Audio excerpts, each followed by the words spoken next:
So, hi guys, good morning. Ayan, nag-open na naman po ako ng bago kong business. Maliit lang na puhunan pero hindi ko alam kung tutubo ako. Haha! Ayan guys, nagluto ako ng chicken pastel. So, titikman na natin kung ano yung lasa ng aking chicken pastel kasi para hindi naman magsawa yung ating customer sa puro na lang lumpia. So, ayan guys. Tikman na natin. Magkakamay tayo para What do you want to say about my chicken recipe? About my chicken pastel? I'm very speechless Because I can't explain the taste. Yeah. what do you mean? The taste is salty, It's bitter, or what? I said it's good. It's good. What about sweet or spicy or what? Sakto na. Makakain siya.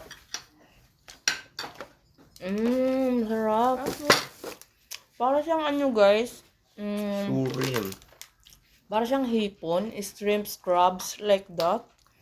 Parang crab paste ang lasa niya. Ayun! Buttered shrimp. Pero hindi gaano maano.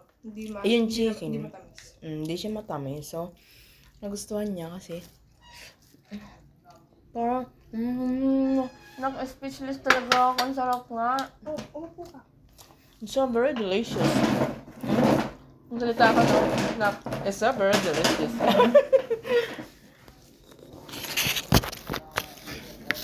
So, ayan guys. Hindi siya matamis. Hindi siya maalat. Oh my God guys. Mapapakain ako ng masarap nito. I mean, mapapakain talaga ako. Diet ako guys. Pero look, ang dami kong kanin, di ba? Matipid siya kasi yung chicken guys, hinilat siya. Grabe, malasa.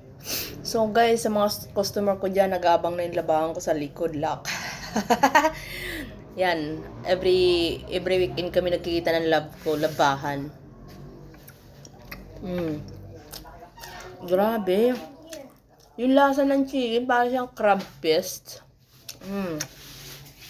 Hindi ako customer, ako yung nagluto. Pero, I'm very sure na very satisfied na naman yung aking customer. Sinasabi ko sa customer ko, hindi ako nagpapa-pretest. Lahat na tinda ko guys, walang free test. Kasi sure ako na masarap. Minsan na lang talaga, nagkakamali lang ako ng timpla, nag-aalat. Pag sinadya ko kasi, para hindi